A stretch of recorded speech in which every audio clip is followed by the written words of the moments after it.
Bonjour à tous et bienvenue pour une petite vidéo de news. On est actuellement en live sur Twitch avec les copains ici. J'espère que tout le monde va bien et aujourd'hui ça va être une vidéo où on va parler des news. Et des news, il y en a des plutôt bien. Alors d'abord on va parler du market parce que le market il est en train de go down vers le sud. Et ensuite je vais vous parler un peu des news et il y en a aujourd'hui deux grosses et c'est pour ça que j'ai fait la vidéo et que j'ai lancé un live un peu rapido. On a l'Espagne qui met une réglementation et je vous montrerai ce que c'est. Et on a Polygon, une news sur Polygon, Matic, donc le réseau Polygon, qui vient de faire une mise à jour et qui vient de passer son réseau en EIP 1559. Donc il fait comme Ethereum si vous voulez. Et on va voir un peu le détail de tout ça. Et puis après il y a d'autres news et tout, mais je vous en parlerai. Donc c'est parti, on passe sur mon PC et je vous montre tout ça. Donc pour le market, en fait, le truc c'est que, comme vous voyez en haut à droite de l'écran, en fait j'ai mis un nuage et une pluie. Donc en fait, tant que j'ai pas enlevé ça, je peux pas vous dire que le market il va monter. Enfin, je peux pas vous le mettre de manière sûre, si on peut dire sûre. C'est-à-dire là où moi, à titre perso, j'aurai des confirmations et des convictions. Et en fait, si vous voulez, là je recevais un message qui me dit « Ouais, Nono, c'est la merde, le market et tout qui baisse ». Et oui, je suis d'accord avec vous, hein, mais malheureusement, ça, c'est le cas depuis que moi j'ai mis une flèche rouge, j'avais allégé un petit peu. Après, j'ai repris par anticipation ici, là quand il y a eu la mèche. Mais en fait, on travaille encore la zone. Tant qu'on travaille la zone et qu'on n'a pas eu des confirmations, donc quelqu'un me demandait dans le chat qu'est-ce que c'est les confirmations, ce que j'appelle une confirmation. En fait, il faudrait aller au moins chercher une résistance. Parce que là, si vous regardez, en fait, on va faire des bas de plus en plus bas et des hauts de moins en moins hauts. Donc tant que c'est ça, c'est baissier. Hein. Malheureusement, c'est comme ça, quoi. Je ne peux pas, moi, manipuler le market pour vous dire, vous faire plaisir. Malheureusement, je vous ai mis la pluie parce qu'on est orienté vers le sud. Alors, je vous ai dit que j'ai pris par anticipation des positions et tout. Mais pour l'instant, on est sûr de rien. Quand ça ira un peu mieux et quand on aura eu des confirmations, donc ce que j'appelle des confirmations, c'est retrouver des résistances, passer les résistances. Et donc les résistances, elles sont où? Elles sont là, entre 46 et 47 000. Une fois qu'on aura passé cette zone, là, je reverrai les choses d'une manière différente. Ou bien que le momentum se redresse pour que ça aille mieux. Donc ça, c'est le premier point. Puis après, il y en a une deuxième à 53 000. Et quand là, on aura passé ça, derrière, on sera bien. Mais pour l'instant, on est orienté vers le bas. Et malheureusement, je suis obligé de vous dire ça. Et on travaille une zone. Donc tant qu'on travaille une zone, on ne peut pas savoir de manière certaine ce qui va se passer. Mais en tout cas, si on regarde... En fait, si on dézoome, on met en weekly, en semaine. Par contre, si on dézoome, en semaine, là, on est bien. Parce qu'on fait des hauts de plus en plus hauts et des bas de moins en moins bas. Donc c'est pour ça que je vous dis qu'on est sur une bonne zone et que j'avais mis un gros support ici. Et du coup, en fait, là, on est sur une zone qui est intéressante au niveau moyen-long terme. Mais le truc, c'est que ça peut mettre longtemps à se déclencher. Hein. Enfin, je sais pas si vous vous souvenez, mais en fait, Ah, nouvel abonné. Bienvenue à... J'y arrive pas à lire, mais bienvenue. Et en fait, mais ce que je veux dire, c'est que ça peut durer longtemps comme ça. Hein. Ça peut durer longtemps parce qu'en fait, si vous voulez, le truc, c'est que... Souvenez-vous ce qui s'était passé au mois de... Donc, mai. Au mois de mai, on a eu une grosse baisse un peu comme celle-là. Sauf que derrière le mois de mai, il s'est passé 3 mois avant qu'on commence à avoir un market qui passe dans l'autre sens. Et donc en fait, comme là, ils impriment des patterns, en fait c'est un peu le style de Wyckoff, pour ceux qui connaissent. Cherchez un petit peu, vous trouverez. Et en fait, ils impriment des patterns, c'est-à-dire des prix pour faire peur. Et on l'a vu hein, sur le Crypto Fear and Greed, où je vous avais montré qu'on était passé dans les 10 de Crypto Fear and Greed, et du coup les gens ont peur. Et on peut rester un petit moment comme ça, de manière à ce que tout le monde parle de bear market pour retourner après dans le bon sens une fois que les gens auront lâché leur position. Je pense. Et là, il y a dans le chat Acide Toxique qui dit marché manipulé. Bah oui, mais en même temps, tous les marchés ils sont manipulés, je pense. Hein. Enfin, je veux dire, tout le monde manipule un peu à son échelle. C'est-à-dire que vous avez les gros... Là, dans la bourse traditionnelle, c'est plus les grosses institutions qui manipulent avec les banques d'affaires et tout. Dans la crypto, c'est plus les whales et les gros investisseurs, si vous voulez. Donc, marché manipulé, oui, si on imprime des des bougies pour faire peur, oui, potentiellement marché manipulé. On a Haribo Dot, il dit week off pattern, exactement. Je pense qu'on est complètement là-dedans. On veut faire peur et puis on peut aller rechercher, mais de toute façon on a tracé le gros support, et c'est pour ça que quand il y avait la grosse mèche qui est là, en fait le gros support, moi je vous ai dit que j'avais racheté par anticipation, parce qu'on est venu chercher le gros support, et donc voilà, ça sert à rien de flipper, je sais que les prix baissent, ça fait chier, hein, on est d'accord, ça fait peur à tout le monde, mais on est obligé d'attendre, et s'il y a une chose que je peux vous dire, c'est la patience. Il faut être patient dans ce monde-là, où on veut toujours aller très vite, et ben non. Il faut être patient, il faut lutter contre son impatience. Bon, j'ai la première news qui se passe sur LinkedIn et qui a été postée dans les actualités de LinkedIn. Et la première news, elle dit que, en fait, les offres d'emploi qui sont postées sur LinkedIn liées à la crypto ont monté en flèche l'année dernière. Donc ça, c'est pour moi qui le dis, c'est une étude récente de LinkedIn. Et ils disent que du coup, il y a une conséquence, c'est que ça influe sur les autres secteurs d'activité. Et du coup, eux, ils disent même des perturbations dans tous les secteurs. Et donc, je vais vous lire le truc, et puis après, on pourra prendre du recul et voir comment on peut analyser ça. Et en fait, ils disent les offres d'emploi avec des titres contenant les termes comme Bitcoin, Ethereum, blockchain, crypto-monnaie, ceux-là, ils ont augmenté de plus 395% aux États-Unis. Donc de 2020 à 2021, d'une année sur l'autre, mais là c'est que aux États-Unis. Donc plus 400%, donc on est là sur un x4. Oui, c'est ça. x1, x2. Non, c'est un x5. Plus 400%, c'est un x5 il me semble. Bon, on va dire x4. Donc on est sur un x4, et donc du coup, ça dépasse l'industrie technologie au sens large, qui lui a vu une augmentation de 100%. 100%, c'est x2 des inscriptions. Et donc du coup, en fait, on voit que ce qu'ils sont en train d'expliquer, c'est qu'il y a une exode de certains secteurs d'activité au profit de la cryptographie et des métiers dans le domaine des crypto-monnaies. Donc principalement, ça va concerner tous les plus gros postes. Ça va être les développeurs. Développeurs blockchain, développeurs crypto, et c'est pour ça qu'ils ont mis aussi Ethereum, etc. Donc en fait, on a un afflux, et ça, c'est pas nouveau, on l'avait déjà vu plusieurs fois, où il y avait le Wall Street Journal qui avait posté une news et qui avait dit que les ingénieurs de la Silicon Valley se dirigent petit à petit dans le domaine des crypto-monnaies de la blockchain. Donc là, ça, c'est x5, me dit Nemboka. Merci Nemboka, c'est bien x5, c'est ce que je pensais. Donc en fait, là, on a un afflux de personnes qui quittent les industries de l'informatique, les industries de la technologie et tout, au profit des cryptos.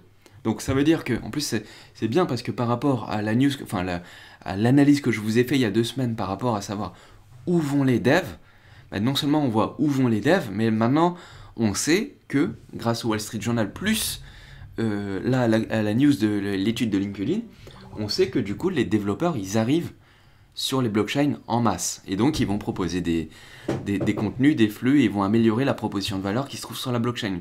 Ça, c'est ultra positif. Hein. Ça, franchement, c'est génial. Donc on va lire un petit peu encore. La demande d'embauche a bondi l'année dernière au milieu d'un afflux de financement. Les investisseurs du monde entier ont versé 30 milliards de dollars dans les startups de crypto et de blockchain en 2021, selon PitchBook. Donc vous voyez, il y a du monde qui arrive, ça se fait petit à petit. En fait, on peut prendre un peu de recul et en se disant, l'adoption de masse, elle arrive petit à petit, et petit à petit dans le domaine des cryptos. Il y a Damayero qui me dit, c'est quoi ton blast sur LinkedIn, Nono? En fait, je l'ai enlevé. Avant, j'avais mis mon vrai nom, mon vrai prénom. Je l'ai enlevé parce qu'il y a des petits malins qui s'amusaient à regarder ce que j'avais fait, tout. En fait, donc du coup, j'ai supprimé carrément mon nom, mon prénom, mon expérience et tout. Et j'ai juste mis une lettre, juste une lettre comme prénom. Et voilà, du coup, ça sert à rien de me chercher. Sur LinkedIn, j'y serai pas. C'est comme ça que se construit un écosystème. Exactement, Nemboka. Après, il y a une autre news qui parle de Polygon. Et Polygon, donc c'est le Matic, le token Matic. Donc le réseau Polygon, le Polygon Network. Ils viennent de passer à un EIP 1559. Donc, pour rappel, EIP 1559, c'est la norme qu'a mis en place Ethereum qui change le mode de, de récompenses et de frais du réseau et de brûlage de tokens lorsqu'un bloc est créé, lorsqu'un bloc est émis. Et donc du coup, en fait, il y a Ethereum qui a fait ça, là tout le monde doit le savoir, logiquement tout le monde le sait. Du coup maintenant il y a Polygon, et là on me dit dans le chat c'est Polygon. Donc il y a Polygon qui fait la même chose. Et du coup j'ai été voir, parce que du coup ça m'intéresse un peu de voir comment il fonctionnait au niveau de la libération des jetons Polygon et tout. Je le dis bien, Polygon, comme Bitcoin. Et il y en a qui disent j'adore Polygon. Bon allez, là vous me trollez. Et donc j'ai été voir sur Messari. Sur le site Messari, le token donc Matic, le Matic pour Polygon Network. Et en fait dedans ils disent, donc moi ce qui m'intéresse c'est de savoir quel est le taux d'inflation. Quel est le taux d'inflation du token. Et j'ai trouvé l'info. Je vais vous la montrer. Voilà, elle est là. L'inflation est de 13,28%. Donc ça c'est un taux d'inflation qui est balèze. Hein. Et ça, je l'ai découvert là, en faisant des recherches tout à l'heure et tout. Et du coup, en fait, il y a par nature, il y a une vraie pression d'abondance, de libération de jetons qui se fait sur les prix petit à petit, jour par jour. Je ne savais pas qu'il y avait une inflation qui était aussi élevée. Je trouve ça énorme. Et donc, du coup, c'est bien parce que du coup, qu'est-ce qui va pouvoir compenser ce mécanisme d'inflation-là? Eh ben, ça va être l'EIP 1559 qui va changer un peu le mode de distribution des récompenses et des frais du réseau. Donc attention, je fais juste une parenthèse, mais l'EIP 1559 ça change rien aux frais du réseau. Hein. Parce que il y a des gens qui disent oui, grâce à l'EIP 1559, ça fait baisser les frais et tout. Non, c'est faux. C'est faux. Ça ne change rien sur les prix, ça change juste la manière dont sont distribuées les récompenses. Et donc du coup, il y a eu une conséquence directe, c'est-à-dire qu'en fait la récompense pour le réseau qui est miné, en fait la récompense elle revenait avant aux mineurs, mais du coup la récompense elle a été réduite, et non seulement elle a été réduite, mais en plus il y a une partie qui va être brûlée. Et du coup, j'ai trouvé un site qui est très intéressant de voir l'impact que ça a eu sur Ethereum, et je pense que ça vaut le coup pour l'analyse, c'est de voir qu'est-ce qui s'est passé pour Ethereum. Donc là j'ai trouvé sur le site Ultrasound Money, et là je vais vous montrer un graphique, c'est celui-là. Et là c'est la supply de ETH. Le supply c'est le nombre total de jetons en circulation chez ETH dans le temps. Et là on a dans les abscisses, donc en horizontal, on a les années, donc on a le temps, et en hauteur le nombre de jetons. Et ce qui est très intéressant, et je ne sais pas si vous le saviez, mais je vous le dis, c'est qu'en 2016, il y avait 72 millions de jetons, et aujourd'hui, il y en a 118 millions de jetons. Donc en fait, on a presque fait un x2 entre 2016 et 2021. Donc en 6 ans, par le mécanisme justement d'inflation, en fait en 6 ans, le supply du jeton ETH a été multiplié presque par 2. Je trouve ça énorme, pareil. Et de toute façon, c'est pareil sur plein d'autres blockchains. Hein. Qu'on soit bien d'accord, c'est pareil pour plein d'autres blockchains. Et toutes les blockchains qui sont en proof of stake ont un mécanisme d'inflation. Et ce mécanisme d'inflation, là, il est là pour gérer la sécurité du réseau. Donc on récompense les personnes qui stake pour sécuriser un réseau. Et c'est comme ça que ça marche. Mais du coup, là, au fur et à mesure des évolutions d'Ethereum, en fait, on voit que la distribution d'Ethereum par bloc a diminué. Et c'est pour ça qu'on voit un ralentissement. Toujours une augmentation, hein, mais c'est un ralentissement de l'augmentation du total supply d'Ethereum au fur et à mesure du temps. Et du coup, là, on voit qu'il y a une réduction de l'augmentation. Et ce qui est intéressant, c'est que maintenant où on arrive là, avec l'EIP 1559, là, ce qu'ils appellent London chez Ethereum, donc c'est le burn, hein, le burn des frais, et ben en fait, on voit que là, la courbe, elle est en train de s'infléchir, de fléchir. Et donc là, on est à peu près stable, ça augmente encore un petit peu, mais on est à peu près stable. Il y a même des fois où quand il y a beaucoup d'activités sur le réseau, eh ben, ça brûle beaucoup de frais, et parfois, on se retrouve à avoir carrément une diminution de la supply. C'est le cas, en ce moment c'est le cas. Salut au nouvel abonné. Et ça va amener l'Ethereum jusqu'à un point où quand ils vont supprimer, c'est ce qui est écrit, hein, le POW removal, donc quand ils vont supprimer le mécanisme de proof of work, donc les mineurs en carte graphique ou en ASIC, ben, quand ils vont supprimer ça, ben là on voit que la supply elle va diminuer progressivement avec le temps, ce qui va faire de Ethereum un jeton déflationniste. Et du coup, ça va être potentiellement aussi le cas pour Polygon, mais pour Polygon, et ça c'est pas écrit, j'ai quand même un petit doute parce que il y a quand même 13% d'inflation, hein, 13-28% d'inflation. Donc est-ce que ça va faire de Matic Polygon un jeton déflationniste? Ça honnêtement j'y crois pas du tout parce que l'inflation elle est tellement élevée qu'il faudrait la diminuer un petit peu, et ils peuvent le faire s'ils en ont envie, mais par contre ça va quand même diminuer l'impact de l'inflation sur le jeton Polygon Matic, et ça c'est quand même positif. C'est positif pour le token et c'est positif du coup pour l'avancée et l'appréciation du prix du Matic. Donc ça je vous mettrai les liens dans la description si vous voulez voir le détail. Mais au moins maintenant vous savez ce qu'il en est. Nono, je suis dans le bureau d'à côté, tu peux faire un peu moins de bruit. Ah, c'est ça quand on a entendu toquer là. Alors, envoie-moi un peu d'opium, Movic 11. Bah, si tu veux un peu d'opium, moi je pense que le BTC il va dépasser son ancien ATH cette année et même au premier semestre. Voilà, j'ai annoncé ma prédiction et je laisserai ma prédiction dans la vidéo. C'était un petit layer comme ça que je lâche d'habitude mes avis, mes trucs et tout que sur Twitch, mais là ça je le laisserai dans la vidéo.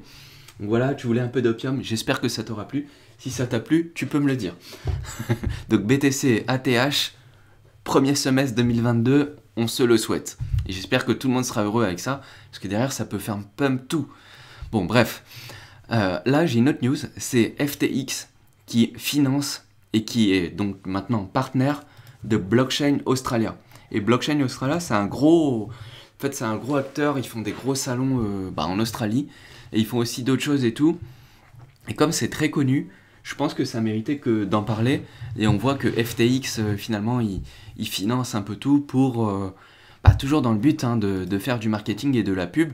Et notre news, et c'était ça le cœur du sujet de la vidéo, et c'est en Espagne où on a la Comisión Nacional del Mercado de Valores, qui dit que en fait ils vont mettre des règles. Et là ça concerne, bon vous, le grand public vous n'êtes pas trop concerné, mais en Espagne ça va concerner les influenceurs. Et ça va concerner les influenceurs, donc ils vont avoir des règles supplémentaires à suivre. Et ces règles-là, je vais vous les lister. Donc j'ai pris le texte, et ça c'était hier. Hein. Donc j'ai pris le texte, et je l'ai traduit. Donc on va le lire, et je vais vous montrer quelles sont les règles que les influenceurs en Espagne auront l'obligation de suivre. C'est-à-dire que la commission, là, donc la Comisión Nacional des Mercado... Ah, j'ai un accent italien, désolé. La Comisión Nacional des Mercado de Valores. Eux, en fait, ils disent que les influenceurs, et là dans le chat on a The Real PMV qui dit les influenceurs qui chill, c'est exactement ça. Donc les gros influenceurs, ça va concerner uniquement les influenceurs qui ont plus de 100 000 abonnés, donc 100 000 personnes qui regardent, ils vont être soumis à des nouvelles règles. Ils vont devoir suivre des règles sous peine de sanctions pénales et d'amendes. Donc là, l'Espagne hausse le ton, ça durcit, et ça, c'est pas drôle pour les influenceurs. Et si vous voulez, on pourra donner un avis là-dessus. Mais en Espagne, donc tous les influenceurs qui ont 100 000 abonnés ou plus, et d'ailleurs, on voit pas bien, je vais décaler ma photo.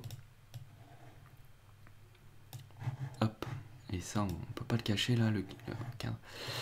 Voilà, et donc du coup, ils vont être soumis à des règles. Et ces règles, je vous les liste. C'est la nouvelle circulaire définit les règles relatives au contenu, au format, les messages promotionnels des campagnes de crypto. Donc, par exemple, demain, il y a un influenceur qui se fait payer pour faire une vidéo, et il va devoir suivre des règles. Et les règles, donc des vidéos de crypto, et les règles, elles sont les suivantes. Ils doivent comporter un contenu clair, équilibré, équitable et non trompeur. Donc ça déjà c'est bien parce que ça bon, je trouve que c'est bien, mais par contre il y a d'autres trucs qui sont contraignants quand même. Mais Mon avis, on le donnera après. Donc un contenu clair, équilibré, équitable et non trompeur. Donc en fait, l'objectif de ces lois-là, c'est de protéger le grand public. Et disent, ainsi que des informations sur les risques de manière bien visible. Et oui, si vous faites la publicité d'une ICO, il faut expliquer que le risque, c'est de perdre quasiment tout. En gros, c'est ça, et de se faire rug pull carrément, de se faire exit avec la monnaie. Mais ça, c'est vrai qu'il y a peu de gens qui préviennent des risques, parce que les risques, c'est un peu moins sexy, et ça fait moins de vues. En gros, c'est ça. Et du coup, ils disent, donc il va falloir mettre ça de manière bien visible, en ajoutant un slogan qui dit, et là, je mets les guillemets, les investissements en cryptoactifs ne sont pas réglementés. Ils peuvent ne pas être appropriés pour les investisseurs de détail et l'intégralité du montant investi peut être perdue. Donc c'est bien parce que moi c'est déjà des règles que je me mets à moi-même en disant les risques à chaque fois de ce qui peut se passer et tout. Et voilà, donc là il faudra maintenant, les influenceurs en Espagne devront dire ça à chaque vidéo, de plus de 100 000 abonnés. Les investissements en cryptoactifs ne sont pas réglementés. Ils ne peuvent ne pas être appropriés pour les investisseurs de détail, donc pour les particuliers, et l'intégralité du montant investi peut être perdue. Voilà, à chaque vidéo, ils vont devoir dire ça. Vidéo promotionnée, etc. Mais c'est pas tout, et c'est là où on rentre dans la galère, pour eux en tout cas, et ils disent, elle établit une procédure obligatoire de communication préalable à la CNMV. Donc la CNMV, c'est eux là, Comisión Nacional del Mercado de Valores. Donc ça veut dire quoi? Ça veut dire qu'un influenceur qui a 100 000 abonnés ou plus, il va devoir envoyer un dossier au CNMV en disant je vais dire telle chose, telle chose, telle chose, telle chose, et de dire comment il va le dire, de quelle manière, combien de fois, etc. Et il va devoir envoyer un dossier. Donc là, ça commence à être un peu lourd à gérer, je trouve. Autant au début, c'était... Bon, mon avis, on le donne après. Et il établit les outils et les procédures pour rendre la supervision de l'activité publicitaire des cryptoactifs plus efficace. Et l'activité publicitaire des cryptoactifs. Donc ça c'est eux là qui donnent leur avis. Les cryptoactifs eux-mêmes, leur émission et les services qui leur sont fournis les concernant ne sont pas réglementés. Donc vous voyez, donc là, maintenant que j'ai lu le principal, parce qu'après, bon voilà, il y a tout un texte de loi, et puis après c'est en espagnol et tout ça. Mais en gros, alors on va lire ce qui est en gras, c'est important, parce que ce qui est important pour eux, il faut que ça soit important et que ça soit dit. Donc ils disent des informations sur les risques du produit qui soient facilement compréhensibles et visibles. Voilà, c'est ce qu'ils veulent. Et ils disent avec un régime, Prior Communication Regime, je ne sais pas ce que ça veut dire, donc je vais vous le faire, traduction. Régime de communication préalable. Oui, donc c'est ce que je viens de vous dire, c'est-à-dire qu'ils vont devoir envoyer à la commission le dossier complet avec ce qu'ils vont faire et tout ça, sous peine d'amende, de rappel à la loi, etc., etc., etc. Là, on a Mick Aurel qui dit « Ça va être lourd, mais il faut aussi mettre les moyens pour vérifier les dossiers des influenceurs. Un influenceur de plus de 100 000, ça doit être un peu responsable. » Je suis bien d'accord avec vous, et c'est pas forcément le cas de tout le monde. Mais bon, ceci est un autre sujet. Et du coup, bah voilà, maintenant je peux vous donner mon avis. En fait, moi je pense qu'en fait, tout est bien, sauf que le fait de devoir faire un dossier, de l'envoyer à la commission, avec un plan de communication précis, en disant qu'est-ce qu'il faut faire et tout, là je trouve que c'est un peu lourd à gérer, je trouve, pour les influenceurs. Et à la limite, franchement, je pense que ça peut même se retourner contre eux. Parce que les influenceurs, ils ont quand même un rôle à jouer. Hein, ok, il y a du chill. Certains, ils ont des cryptos et ils vont faire la publicité des cryptos qu'ils ont en portefeuille. Peut-être. Mais du coup, les influenceurs jouent quand même un rôle. Ils jouent le rôle d'apporter de l'information au grand public. Et ça, c'est important. C'est quand même important. Même si derrière, après, c'est au grand public aussi de faire son avis aussi, de prendre du recul par rapport à ce qui est dit. Mais l'information, elle a besoin d'être relayée dans la crypto. Parce que du coup, par exemple, moi je suis influenceur, mais je vous relaye le IP 1559, le truc de FTX, l'afflux des développeurs dans la crypto, mais je trouve que c'est important de le savoir. Mais par contre, si demain, il y a une publicité, moi il n'y a aucune publicité, donc je m'en fiche de ça, et de toute façon, s'il y a une publicité, je le dirai que c'est une publicité. Mais du coup, effectivement, je trouve que ça devient un peu lourd pour les influenceurs, parce qu'ils ont quand même un rôle, et leur mettre des bâtons dans les roues, je suis pas sûr que ça soit une bonne idée. Mais par contre, pour la première des choses, de mettre des messages d'avertissement dans les vidéos, ça je trouve que c'est plutôt bien, parce que c'est vrai qu'il y a aussi des personnes qui sont, on va dire, qui suivent... il y a des influenceurs et il y a des influencés, si on peut dire.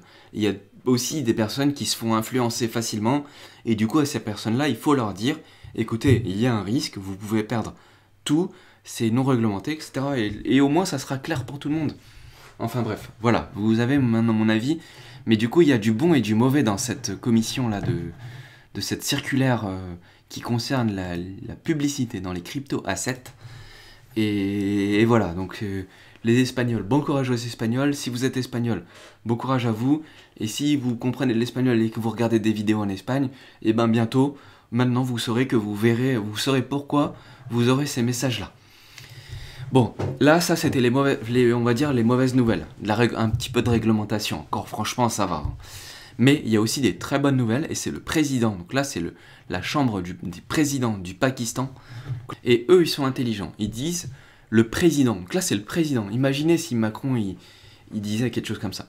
Le président appelle à développer les ressources humaines dans le domaine des technologies émergentes. Et, donc ça, c'était hier, hein, le 17 janvier.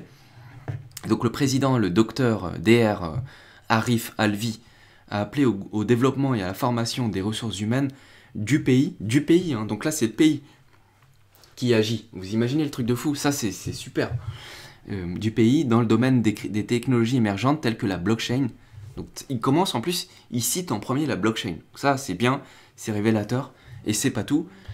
L'intelligence artificielle, la cybersécurité et le big data, afin de répondre aux exigences de la 4e révolution industrielle. Et oui, ils sont en plein dedans, et ça, eux, ils jouent leur coup. On est en 2022, ils jouent leur coup, ils sont intelligents, et c'est ça qu'il faut faire. Je pense. Hein. Mais en tout cas, d'investir des ressources humaines. Donc, investir des ressources humaines, c'est quoi? C'est embaucher des gens. Dans le domaine de la blockchain, de l'intelligence artificielle, de la cybersécurité et du big data, pour répondre aux exigences. Alors là, ils appellent ça la 4e révolution industrielle. C'est la première fois que j'entends ça. Mais du coup, voilà quoi. Ils vont de l'avant. C'est un gouvernement qui est intelligent, ça. Et là, j'ai surligné en bleu le plus important. Et il a souligné la nécessité de sensibiliser à l'importance et à l'utilité de la technologie blockchain afin que les services publics et privés puissent en bénéficier. Vous vous rendez compte le truc de fou? Il parle de la blockchain comme ça dans un communiqué de presse. Et c'est très clair ce qu'il dit. Hein. C'est très très clair. Et le président a exprimé ses points de vue lors d'une réunion avec une délégation internationale d'experts de la blockchain dirigée par le président fondateur de la BSV, Blockchain Association. Franchement, c'est beau. Ils sont intelligents, le gouvernement au Pakistan. Alors, The Real PMV, s'ils font ça aussi en Inde, on passerait un cap. Ça, c'est clair. Parce qu'en Inde, là, ils sont des milliards d'habitants. Donc là, ça serait encore quelque chose de supplémentaire. Et surtout qu'ils sont en Inde, ils sont très compétents dans le domaine de l'informatique. Ils ont une grande avance là-dessus. Ensuite, j'ai une news à vous dire aussi. C'est que là, on vient d'avoir les chiffres de vente des NFT, donc des volumes vendus de NFT. Et on vient de faire encore un plus haut historique. Et on voit là que le volume de NFT qui a été vendu au 1er janvier était de 3,7 milliards de dollars. Donc c'est balèze, hein. Franchement c'est balèze. Et en fait on a les flux qui augmentent systématiquement avec le temps, malgré, et je dis bien malgré, la baisse du market, du prix du market qui a lieu depuis le 5 novembre. Depuis le 5 novembre on a tout qui baisse. En fait si vous voulez on a tout qui baisse. Mais malgré ça en fait les ventes de NFT, le volume de ventes de NFT, eux ils sont en hausse. Donc ça veut dire qu'il y a quand même un attrait dans la blockchain et c'est quand même très utilisé et ça va l'être de plus en plus avec les play to earn et je pense que c'est ça qui impacte. Mais attention, et là parce que vous aussi vous allez voir ces chiffres là et je tiens à attirer votre attention là-dessus et de vous dire de faire attention parce que en fait les chiffres qui sont mis là, c'est juste le volume en dollars. Mais c'est pas forcément le nombre de personnes qui l'utilisent. c'est le volume en dollars. Et en fait, si vous voulez, comme le prix des NFT, il fait que d'augmenter avec les CryptoPunks, les apps, les AP, vous savez, les singes qui s'ennuient, les trucs comme ça et tout. Et vu qu'il y a les stars qui s'y mettent et tout, les prix ils flambent. Et comme les prix flambent, du coup, ça fait une augmentation naturelle, mécanique, des volumes de vente des NFT sur Ethereum. Mais attention, ça ne veut pas dire que c'est le nombre de personnes. Parce que évidemment, si le prix moyen des NFT augmente, forcément le volume va augmenter naturellement. Donc faut bien prendre le truc, prendre du recul par rapport à ces graphiques-là. Faut pas foncer tête baissée en disant « Oh là là, les NFT, on attend des volumes historiques et tout, c'est du lourd et tout. » Attention, on fait gaffe quand même à ça, c'est très important. Et j'ai lu aussi, dans cette analyse-là, en fait, ils ont dit qu'il y avait une grosse plateforme qui s'appelle LooksRare, et je la découvre avec vous, et en fait, c'est le concurrent de OpenSea, et dedans, en fait, ils expliquent qu'il y a des gros volumes qui passent, et que du coup, les vendeurs de NFT pourraient s'intéresser à aller là-dessus pour vendre leurs NFT. Et les NFT, ils sont vendus bien cher là-dessus. Regardez, là, par exemple, il y a 31 secondes, il y en a un qui vient de se vendre à 101 ETH. Il y a 22 secondes, il y en a un qui vient de se vendre 15 ETH. Il y a 4 secondes, il y en a un qui vient de se vendre 3,33 ETH. Etc., etc., etc. Et il y a des volumes de malades. Par exemple, là encore, il y a 1 minute, 51 ETH. Vous voyez, là, il y a des volumes de ouf. Donc cette plateforme-là, je la connaissais pas. Ils ont un token aussi, mais franchement, je m'en suis pas intéressé du tout. Et il faudrait regarder un peu. Mais bon, NFT sur Ethereum, moi je vous avoue, je passe très peu de temps à analyser ça parce que NFT sur Ethereum, bah en fait, pour moi, ça va pas ensemble en fait. Les NFT sur Ethereum, c'est pas fait pour ça. Par contre, si c'est NFT sur Layer 2 Ethereum, comme par exemple Immutable X, où derrière il y a Starknet et tout, là je vous dis oui. Mais bon, du coup, voilà, je voulais vous parler un peu de ces graphiques-là et j'espère que c'est utile pour vous. J'espère que ça vous a plu. Si ça vous a plu, vous pouvez mettre un petit pouce. Je suis dispo sur Twitch, comme vous pouvez le voir. Là, on est de plus en plus et de plus en plus tous les jours. Et on se dit des petites choses sur Twitch aussi et tout. Donc si vous voulez me joindre, avec plaisir. Et je suis dispo aussi sur Twitter, lien dans la description. Je vous dis à la prochaine. Pouce si ça vous plaît. Salut YouTube.